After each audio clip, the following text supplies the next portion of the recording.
Part 1. The great hall of the Galactic Concord shimmered under the soft blue light of Varelli's Prime's twin suns. Tall curved walls pulsed gently with living crystal, responding to the mood of the room. Hundreds of delegates from over 200 species sat in tiered circles, their forms as varied as the stars they came from, some scaled, some feathered, some wrapped in shimmering energy fields. At the very center, on a simple platform of polished stone, sat the human delegation. Chris Langley adjusted his collar, not out of nervousness, but habit.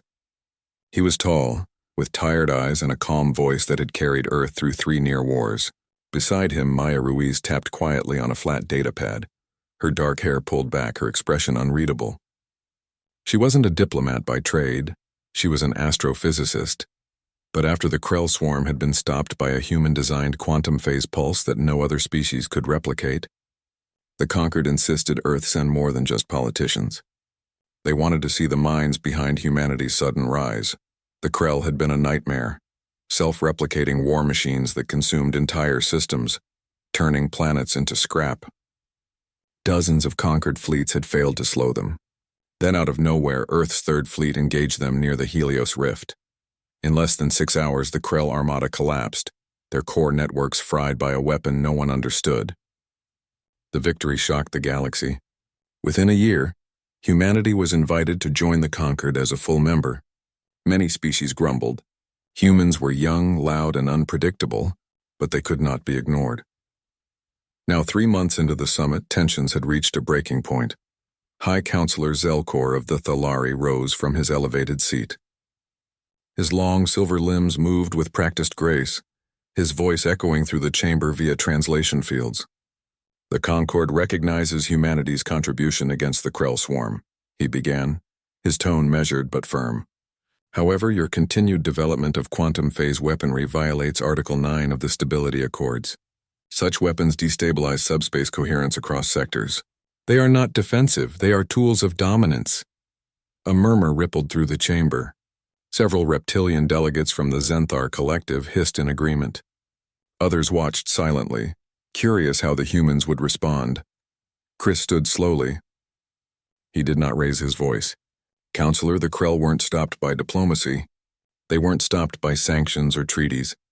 They were stopped because Earth built something new, something that worked. We didn't ask for this war. We didn't ask to be dragged into your politics.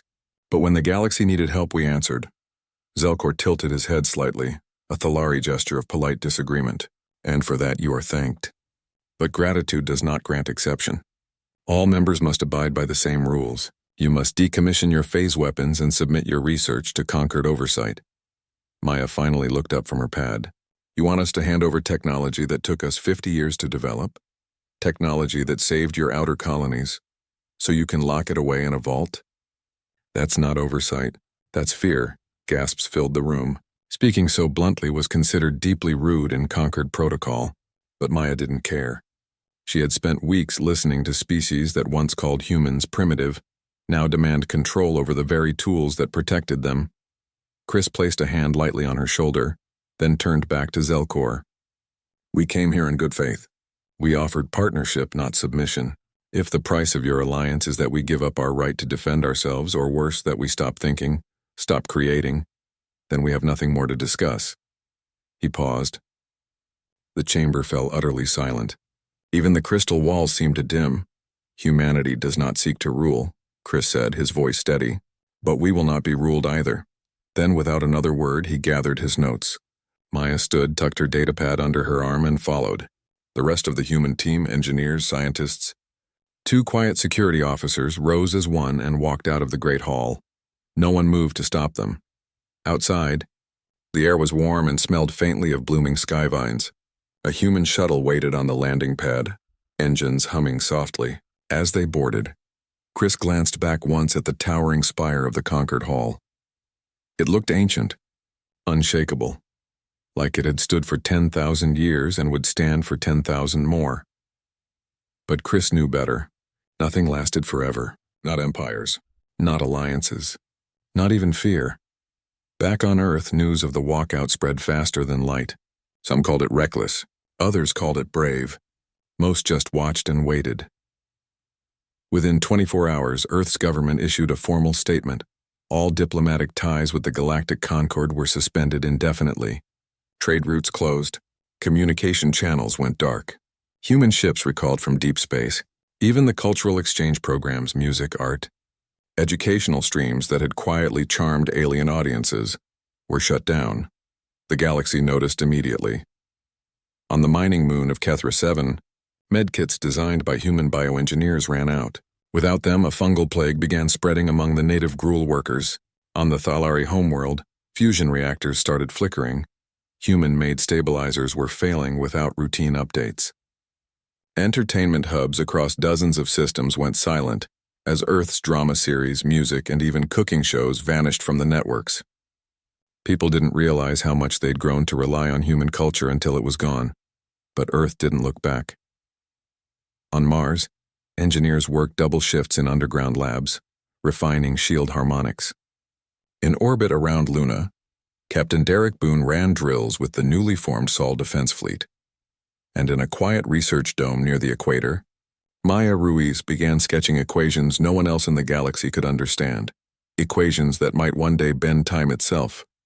Chris, meanwhile, sat alone in his office in Geneva, staring at a star map.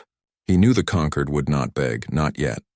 Pride ran deep in ancient civilizations. But pride, he thought, was a luxury only the safe could afford. And right now no one in the galaxy was truly safe. The humans had left the talks, but they hadn't left the fight. They had simply decided to fight on their own terms. And somewhere far beyond the edge of known space, something worse than the Krell was stirring. The galaxy would soon learn that walking away from humanity was the easiest mistake, and the most dangerous. Part 2. Weeks passed after the humans walked out of the Galactic Concord summit. At first, most species thought it was a bluff. Humans were known for their dramatic gestures, their art, their speeches, their sudden bursts of emotion. Surely they would return within days, humbled, ready to negotiate. But days turned into weeks, and still, Earth remained silent. The silence was louder than any explosion. On the Thalari homeworld, High Counselor Zelkor watched his people grow uneasy. The fusion reactors in 3 major cities began to sputter. Human-made stabilizers, once dismissed as clever but unnecessary, were now the only things keeping power grids from collapsing. Engineers scrambled to reverse engineer them, but human tech was built on chaotic logic, intuitive leaps, not linear steps. Without the regular data pulses from Earth, the systems degraded faster than anyone predicted. On the Zenthar mining colonies, the fungal plague worsened. Native healers tried their traditional remedies, but the spores mutated too quickly. Human medkits had contained adaptive nanites that learned and adjusted in real time. Now, with no resupply, the death toll climbed. Parents whispered to their children that the humans had cursed them. Elders shook their heads and said, "We should not have pushed them away." Even the entertainment streams mattered more than anyone admitted. Across the galaxy, people had grown used to Earth's stories. Tales of ordinary people facing impossible odds, of love found in war zones, of scientists laughing while saving the world. Alien audiences didn't always understand the jokes, but they felt the heart. Now their screens showed only recycled Concord propaganda or dull historical reenactments. Morale dipped. Productivity dropped. For the first time in centuries, the galaxy felt bored and lonely. Back on Earth, life went on, but not as before. Chris Langley no longer wore suits. He wore simple gray uniforms, the kind worn by planetary defense coordinators. He spent his days in underground command centers beneath the Rocky Mountains, reviewing sensor logs from the outer rim. Earth's borders were quiet, but quiet didn't mean safe. He knew the Conquered was watching. He also knew they were hoping for a mistake, a sign that humanity was struggling without galactic trade. They were wrong. Humanity had never truly depended on the Conquered. Trade had been minimal, mostly raw minerals exchanged for human-designed software and medical tech. Earth grew its own food in vertical farms, powered its cities with clean fusion, built its ships in lunar dry docks using recycled asteroid metal. The walkout hadn't hurt Earth. It had freed it. Maya Ruiz worked from a research station on the far side of the moon. Her team, small but brilliant, focused on something the Conquered had laughed at during the summit: temporal shielding. Most species believed time was fixed, unchangeable. But Maya had seen anomalies during the Krell War, microsecond distortions near quantum phase detonations. She believed time could be bent just slightly to create a shield that made a ship appear out of sync with reality. Not invisible, just missed. Derek Boone, captain of the UNS Resolute, trained his crew in deep space drills. No flashy maneuvers, no grand speeches, just precision, discipline, and trust. His ship was one of 12 new Sol-class vessels, each built with silent drives and layered armor. They carried no Concord standard weapons. Instead, they used rail accelerators and smart missiles guided by human neural nets, systems too fast for alien AIs to predict. The galaxy assumed humanity was sulking. In truth, humanity was preparing. Meanwhile, whispers spread through Concord channels. A smuggler from the Rim claimed he'd seen human freighters near the Oort cloud, loading strange cargo. A scout drone from the Varelli system picked up encrypted signals bouncing between Mars and Titan. No one could decode them, but the pattern was unlike anything in the Concord database. Zelkor called emergency sessions. Some counselors demanded sanctions. Others argued for sending a peace envoy, but protocol forbade it. The Concord did not chase members who left. To do so would be to admit weakness. Still, Zelkor couldn't shake the feeling that they had made a terrible error. One evening, he sat alone in his private chamber, watching an old Earth film that had been copied before the blackout. It was a simple story, a teacher helping children in a broken city learn to read. There were no space battles, no aliens, no grand speeches, just kindness, just hope. He watched it 3 times. On Earth, children played in parks under open skies. Farmers harvested crops under artificial suns in domed cities. Artists painted murals on the sides of old buildings, not for fame, but because they wanted to. Humanity wasn't building an empire. It was building a home. And that, Zelkor realized too late, was the difference. The Concord saw strength in control, in order, in rules that lasted millennia. Humanity saw strength in change, in risk, in the messy, beautiful act of trying something new, even if it failed. Without humans, the galaxy didn't just lose a weapon or a medicine. It lost a way of thinking, a spark. Back on the moon, Maya made a breakthrough. Her temporal shield prototype held for 0.8 seconds during a test. It wasn't much, but it was enough. Enough to dodge a laser, enough to survive a collision, enough to buy time. She sent the data to Chris. He read it, then looked out the window at the stars. He didn't smile, but his shoulders relaxed just a little. Earth was not waiting for the galaxy to come back. Earth was moving forward. And the galaxy, for the first time in its long history, felt left behind. No one knew it yet, but something was coming from beyond the Andromeda Rift. Something hungry. Something that didn't care about treaties or pride or ancient laws. When it arrived, the Concord would be unready. But humanity was already building the shield. Part 3. The first sign came from the edge of known space, a distress call from the outer mining colony of Vexus 9. It lasted only 3 seconds before cutting out. The message was garbled, but one word came through clearly: stars, then silence.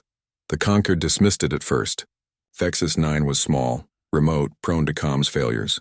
But when 3 more colonies along the Andromeda Rift went dark within a week, panic began to spread. Patrol ships were sent. None returned. High Counselor Zelkor stood in the war room of the conquered capital, staring at a star map that now showed 5 black holes, where once there had been thriving outposts. His hands trembled slightly, a rare sign of fear for a Thalari. What could do this? He asked. No one answered. Then the 6th system fell. This time a scout drone captured footage before it was destroyed. The recording showed a sky filled with dark, twisting shapes, vast living ships that moved like schools of fish, surrounding a star. As the drone watched, the star dimmed, then collapsed inward, not in a supernova, but as if being drained. The planets cracked apart, pulled into the void like dust into a vacuum. The Vorthax had arrived. No one knew where they came from. Their ships were part organic, part machine, grown rather than built. They did not speak. They did not negotiate. They consumed. Stars, planets, comets, everything was fuel for their endless hunger. Within days, they wiped out the Kethari defense line, a fleet of 80 Concord warships without losing a single vessel. Zelkor called an emergency session. Delegates shouted over each other, some demanding total evacuation of the outer sectors, others pushing for a full-scale counterattack. But the conquered fleet was scattered, its ships outdated, its tactics predictable. The Vorthax moved in perfect sync, as if guided by a single mind. "We need new strategies," said a Xanthar general, his scales dull with exhaustion. "Old ways will not work." And then quietly someone said what everyone was thinking. "We need the humans." Zelkor closed his eyes. Pride warred with survival. The conquered had cast humanity out. Now facing extinction, they wanted them back. It was humiliating, but necessary. He authorized a secret channel, one that had not been used since Earth cut ties. It was an old trade frequency, buried deep in the network, known only to a few. He sent a single message, unencrypted, so there could be no mistake. "We were wrong. We need you." The message traveled through dead space, past silent human listening posts, past automated defense drones that did not respond. It reached Earth's outer comms net and was logged, analyzed, and forwarded, not to the government, but to Chris Langley's private terminal. Chris read it once, then again. He did not reply, but he did not delete it either. On the moon, Maya Ruiz had already seen the Vorthax data. She had accessed the Concorde's public emergency broadcast, what little remained before the networks collapsed. She studied the drone footage frame by frame. The way the Vorthax ships moved, it wasn't random. It was rhythmic, like a heartbeat, like a song. She ran simulations through her quantum models. Human computers didn't just calculate, they guessed, tested, failed, and tried again in ways alien logic could not follow. After 72 hours without sleep, she found it. A pattern in the Vorthax movements. They relied on quantum resonance to stay synchronized. Every ship pulsed at the same frequency, tied to a central hive mind node. If that resonance could be disrupted, even for a second, their unity would shatter. She called Chris. "I know how to stop them," she said. He didn't ask how. He just said, "Build it." In hidden shipyards near Jupiter, engineers worked around the clock. Using parts from decommissioned satellites and spare fusion cores, they assembled a device unlike anything the galaxy had seen. It wasn't a weapon. It was a pulse emitter tuned to emit chaotic quantum noise, random, messy human noise. Maya called it the static heart. Meanwhile, Derek Boone received new orders. The UNS Resolute was to stand by, fully fueled, weapons hot, ready to jump at a moment's notice. His crew asked no questions. They trusted their captain. They trusted Earth. Back on Varelli's Prime, the Concorde prepared for the worst. The Vorthax were now only 3 systems from the capital. Evacuation ships filled the skies. Families clung to each other, whispering prayers to gods long forgotten. Zelkor stood on a balcony watching the chaos below. He thought of the human garden Chris had once described in a diplomatic meeting. A place where people grew flowers not for profit, but for beauty. He wondered if Earth still had gardens. He wondered if Earth would answer. Days passed. No reply came from Sol system. Hope faded. Then, without warning, a single human ship dropped out of warp near the Concorde's last defensive line. It was small, sleek, unarmed. The UNS Resolute, all conquered ships froze. Weapons powered down. No one fired. No one dared. A voice came over open channel. Calm, clear, human. "This is Captain Derek Boone of Earth. We are not here to fight. We are here to help." Zelkor nearly fell to his knees in relief. Boone transmitted coordinates and activation codes for the static heart. The device was already aboard his ship, ready to deploy. He explained how it worked in simple terms. "It won't destroy them. It will confuse them. Just long enough for you to strike." The Concorde scientists were skeptical. The idea of using chaos as a weapon made no sense in their ordered universe. But they had no other options. As the Vorthax armada approached, a wall of darkness blotting out the stars, the Resolute moved into position. Boone gave the order. The static heart pulsed once, a burst of raw, unpredictable energy that rippled through subspace. For a fraction of a second, the Vorthax ships stuttered. Their perfect formation broke. One veered into another. A third fired on its own kind. The hive mind screamed in silent disarray. The conquered fleet, stunned but ready, surged forward, but the Resolute did not stay to watch. As the battle began, it turned and vanished into warp, leaving behind only a final message. We don't need your seat at the table. We built our own. Zelkor heard those words and finally understood. Humanity had never wanted power. They had only wanted respect and the right to be themselves. Now, as the first real victory against the Vorthax unfolded, the galaxy realized something deeper. They hadn't just needed human weapons. They had needed human thinking, the kind that thrived in uncertainty, that turned noise into strategy, that saw hope in the middle of chaos, and that, more than any shield or ship, was what would save them. Part 4. The battle raged for 6 hours near the dying star of Corellis. Concord ships, once sluggish and predictable, now moved with desperate energy. They fired not in neat formations, but in wild, shifting patterns, mimicking the chaos the human pulse had shown them. It worked. The Vorthax, confused and disconnected, lashed out blindly. Their hive mind struggled to resynchronize, but every time it pulsed back into rhythm, a stray shot or a sudden maneuver from a conquered pilot would break it again, by dawn on Corellis. Prime, if such a thing could be called dawn, with the sky burning red from plasma fire, the Vorthax armada was in retreat. Not destroyed, but scattered, wounded. For the first time since their arrival, they had been pushed back. Cheers erupted across the Concord fleet. Ships flashed victory signals. Pilots wept in their cockpits. But High Counselor Zelkor felt no joy. He stood alone in the command center, watching the sensor screen where the UNS Resolute had vanished. The humans had come, saved them, and left without asking for thanks, without demanding anything in return. That silence spoke louder than any demand ever could. Back on Earth, there was no celebration either. Chris Langley received the battle report from Derek Boone with a quiet nod. Maya Ruiz studied the resonance data from the static heart's pulse, already sketching improvements. The device had worked, but only barely. The next time, the Vorthax would adapt. Humanity had bought time, not victory. In the weeks that followed, the Concord tried to contact Earth again. Official channels remained dead. Unofficial ones, smugglers, old traders, even a desperate message sent via a child's toy drone launched from a border moon, were all ignored. Earth was not angry. It was simply gone, as if it had never been part of the galaxy at all. But the galaxy could not forget. On a dozen worlds, children drew pictures of the human ship that came from nowhere. Songs were written about the silent saviors. Even the Zenthar, once the loudest critics of human unpredictability, began teaching their young to embrace controlled chaos in problem-solving. Old ways were questioned. New ideas bloomed. Zelkor knew this change was fragile. Without a real connection to humanity, it would fade. He made a decision no Thalari leader had made in 5,000 years. He would go to Earth himself.